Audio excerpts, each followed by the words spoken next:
The observation bunker smelled of concrete dust, stale coffee, and the metallic tang of gun oil.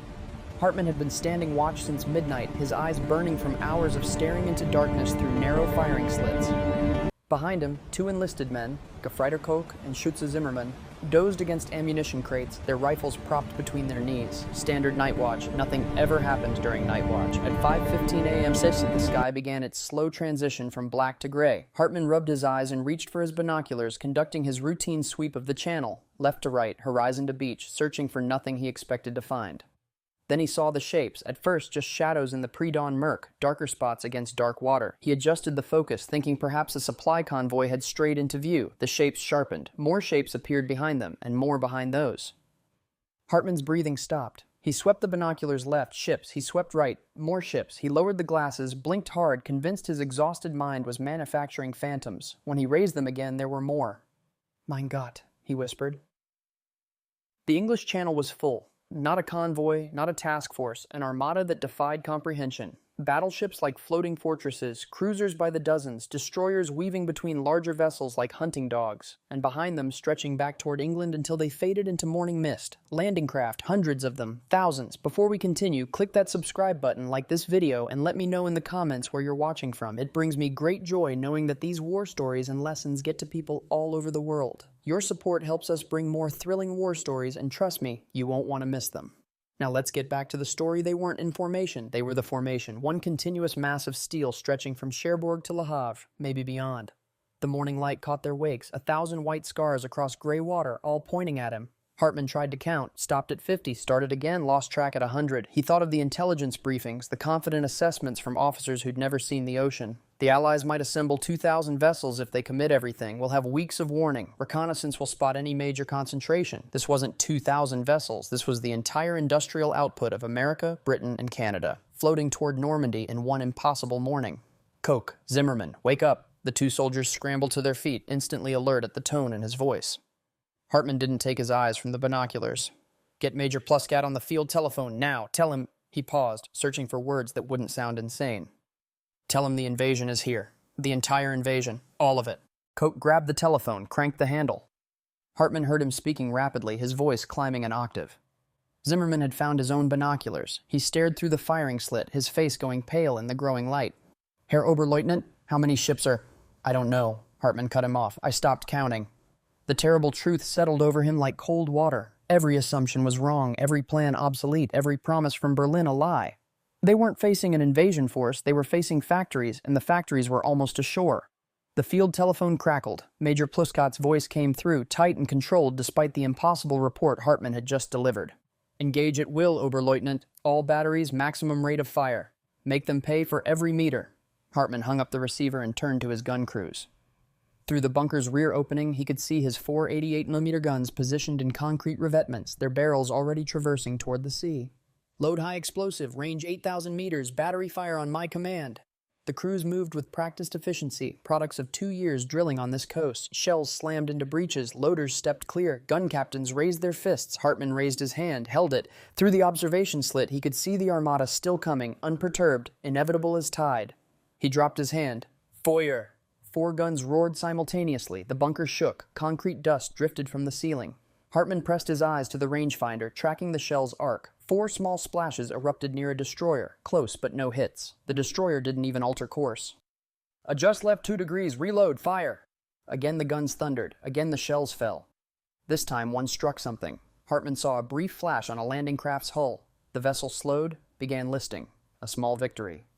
Behind it, 10 more landing craft moved forward to fill the gap. "Good shooting! Continue firing! Engage targets of opportunity!" Up and down the coast, other batteries were opening up. Hartman could hear the deeper boom of the French 135mm guns at Pointe du Hoc, the staccato bark of the Czech howitzers near Vierville. Dozens of guns, hundreds of shells, all firing into that massive fleet. It made no difference. The armada kept coming. For every landing craft damaged, 20 more appeared. The math was impossible. His battery had perhaps 200 rounds of ammunition in reserve. He was looking at thousands of targets. At 5:55 a.m., the fleet answered. The first salvo sounded like the sky tearing open. Hartman instinctively ducked as massive shells screamed overhead. Not the sharp crack of field artillery, but a deeper, primordial roar. Huge geysers of earth and concrete erupted across the bluffs. The bunker lurched, light bulbs shattered. "That's battleship fire," Coke shouted over the thunder. Another salvo. The entire cliff face seemed to shake. Hartman heard screaming from gun position 3, a direct hit, men burning. The acrid smell of cordite and cooked flesh drifted through the bunker. His remaining 3 guns kept firing. Brave men doing their duty, following their training, each round carefully aimed, each shell precisely fused, drops of water against a tsunami. The American destroyers were closing now, their 5-inch guns adding to the bombardment. Shells fell with metronomic regularity, the rhythm of industrial production translated into high explosive. Not the desperate fire of desperate men, but the systematic application of unlimited resources. Hartman watched another of his guns take a direct hit, the barrel twisted, pointing skyward like an accusing finger. 2 guns left, 6,000 ships still coming. He understood then with absolute clarity, courage was irrelevant, training was obsolete. Individual soldiers, no matter how skilled or determined, could not stop what was approaching. You couldn't fight factories with fortifications. You couldn't defeat mathematics with bravery. The war was already over. They just had to live through the dying. At 6:32 a.m., the first landing craft hit the beach below Hartman's position. Their bow ramps dropped. American soldiers poured out into chest-deep water, and the German machine guns opened fire. From his observation post, Hartman watched through binoculars as the beach transformed into an abattoir. The MG-42s in the fortified positions below him fired at Shellen 200 rounds per minute, a sound like ripping canvas, sustained and merciless. Americans fell in clusters, bodies floated face down in the surf. The water turned pink, then red. More landing craft arrived. More ramps dropped. More men died before reaching dry sand. "Herr Oberleutnant," Zimmerman was monitoring reports from the strong points below. "WN-62 reports 70% casualties in the first wave. WN-60 reports American advance halted at the waterline." Another voice crackled over the command net. "WN-65, enemy pinned behind obstacles. Request artillery on." The transmission cut off in static, but more reports flooded in. Heavy casualties, Americans trapped on the beach, bodies piling up at the seawall. For the first time since dawn, Hartman felt something other than dread. Maybe the Atlantic Wall would hold after all. Maybe German fortifications and German firepower could stop the industrial tide. The Americans were brave, foolishly brave, but bravery couldn't cross a beach swept by interlocking machine gun fire. "Coke, get me casualty estimates from all positions." The reports came back, estimates of 1,000 American casualties in the first hour, some landing craft hit by artillery before reaching shore. Others caught in crossfire at the waterline. The 3rd Infantry Division, dug into these bluffs, was performing exactly as doctrine demanded. Hartman allowed himself a grim smile. Perhaps. The destroyer appeared without warning. USS Frankfurt, barely 800 meters offshore, point-blank range. Close enough that Hartman could see sailors moving on her deck, so close she risked grounding on the sandbars. She shouldn't have been there. No naval commander would risk a warship that close to shore, not with mines and obstacles, not with... Her forward guns elevated, aimed directly at WN-62. Down every... The 5-inch shell hit the machine gun bunker with surgical precision. The concrete strongpoint that had killed hundreds of Americans simply ceased to exist. A direct hit, then another, and another. More destroyers were closing. Carmick, Doyle, McCook, all moving into suicidally shallow water, all turning their guns on individual German positions. "They're using destroyers as artillery," Hartman shouted into the field telephone. "They're risking warships to support infantry." The voice on the other end, some colonel at regimental headquarters, sounded stunned. They can't... Those vessels cost millions. They don't care." Hartman realized the truth even as he spoke it. "They have more. They'll sacrifice ships like we sacrifice ammunition." WN-60 disappeared in a fireball. WN-65 went silent mid-transmission. The entire defensive network that had stopped the American advance was being systematically erased by naval gunfire directed from spotters on the beach. The Americans who'd been pinned down began moving forward, not because they were braver, because the German guns were gone. Hartman watched his illusion of victory evaporate in the span of 5 minutes. The Atlantic Wall hadn't failed because it was weak. It failed because the Americans could afford to lose destroyers to save infantrymen. They were fighting a different kind of war, one where nothing was irreplaceable. Where everything, ships, tanks, men, ammunition, could be replaced faster than Germany could destroy them. The false hope died harder than his men. By 8 a.m., the beach below Hartman's position had transformed from killing ground to highway. Landing craft arrived every 3 minutes, not sporadically, not when the previous wave cleared. Every 3 minutes, like clockwork, like a factory production line that never stopped, never paused, never ran out of material. Hartman tried to maintain a count for the war diary. Gave up at 200 vessels. They just kept coming. Herr Oberleutnant, you need to see this. Zimmerman handed him the binoculars, pointing toward the waterline. Through the lenses, Hartman watched something that defied every principle of amphibious warfare he'd been taught. An LST, landing ship tank, had driven itself directly onto the beach. Its massive bow doors opened like a barn, and tanks simply drove out, not lifted by cranes, not ferried on smaller craft. They drove straight from ship to sand, engines roaring, treads churning. Sherman after Sherman after Sherman, dozens of them rolling off a single vessel and immediately moving inland.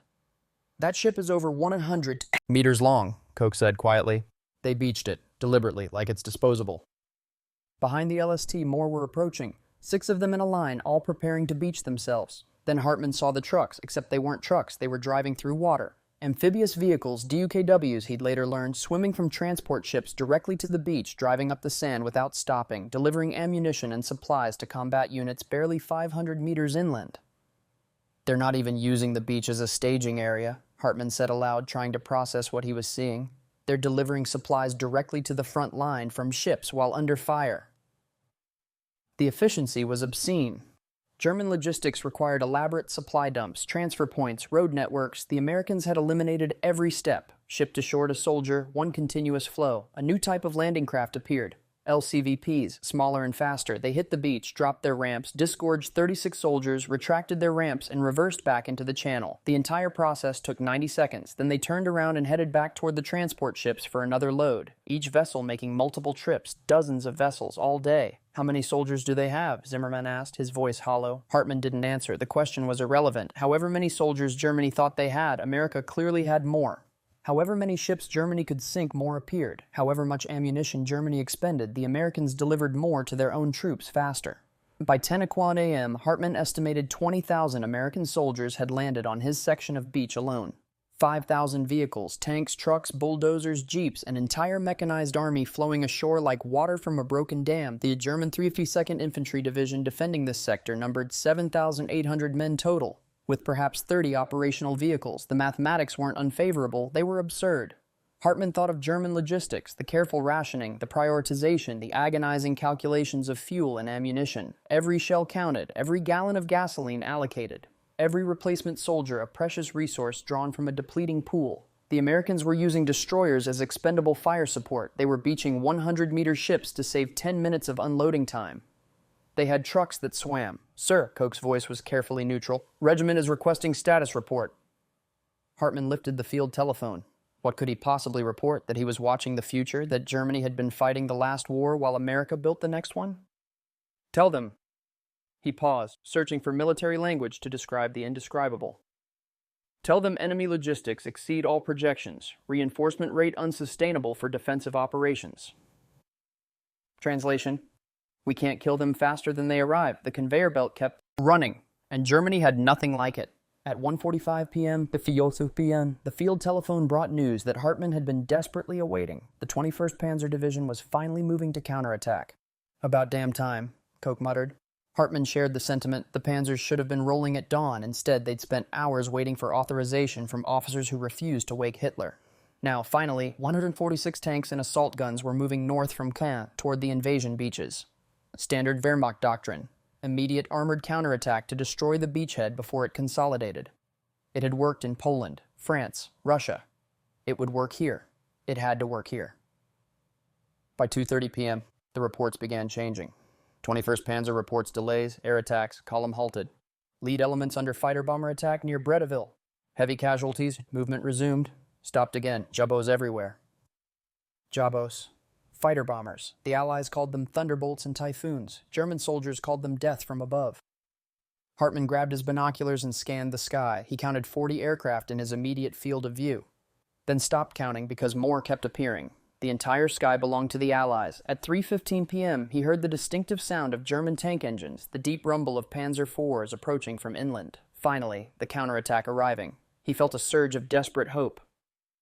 The naval guns spoke first. Shells the size of automobiles fell among the panzers before they even reached the engagement range. Not random fire, directed fire. Forward observers on the ground calling in coordinates to battleships 15 kilometers offshore. Hartman watched through his binoculars as a Panzer IV simply disintegrated, a direct hit from a 14-inch naval shell. The blast crater was 10 meters wide. Two more tanks trying to maneuver around the wreckage struck mines. Another took a hit from a destroyer's 5-inch gun. The panzers tried to press forward. Allied fighter bombers fell on them like hawks on mice. Rockets, bombs, cannon fire, tanks burned, crews bailed out. Some vehicles tried to retreat and were hit from behind. Movement has ceased, came the report at 4 o'clock p.m. 21st Panzer unable to advance, taking fire from naval vessels, aircraft, and anti-tank positions, casualties approximately 40%. The division that had taken 3 hours to move 10 kilometers would advance no further. At 4:30 p.m., Hartmann received orders that confirmed what he already knew. All units maintain defensive positions, conserve ammunition, avoid movement during daylight hours. The German army, the force that had conquered Europe through speed and maneuver, was being ordered to hide.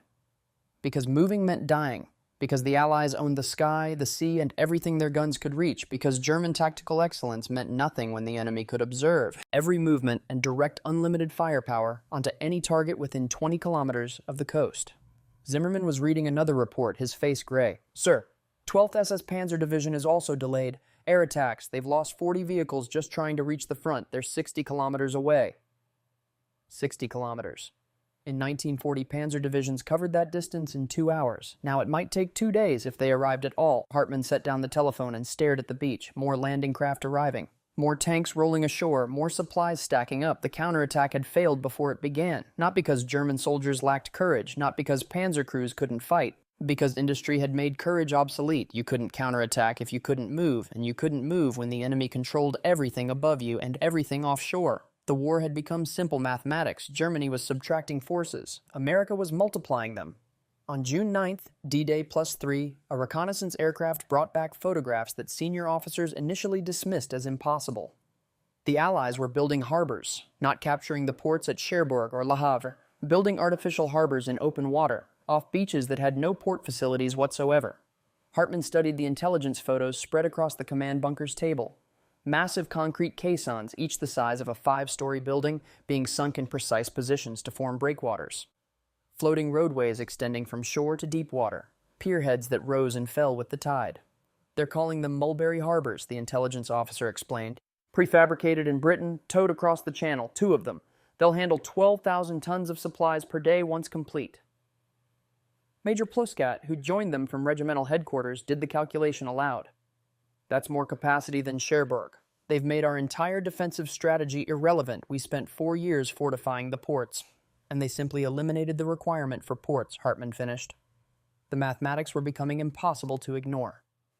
A subsequent intelligence report laid out the production figures. Hartmann read them twice, certain there must be an error. American production, 1943, 85,898 aircraft, 29,197 tanks, 1,993 artillery pieces, 54,000 tons of shipping. German production, 1943, 24,807 aircraft, 17,028 tanks, 27,000 artillery pieces, 100,000 tons of shipping. America was outbuilding Germany 3-1 in aircraft, nearly 2-1 in tanks, and those were 1943 numbers before America's industry reached full mobilization. "These can't be accurate," Koch said, reading over Hartmann's shoulder. "They're accurate," Ploskat replied. "Intelligence has confirmed them from multiple sources. The Americans are producing 1 aircraft every 5 minutes, a tank every 7 minutes, a ship every day." He paused.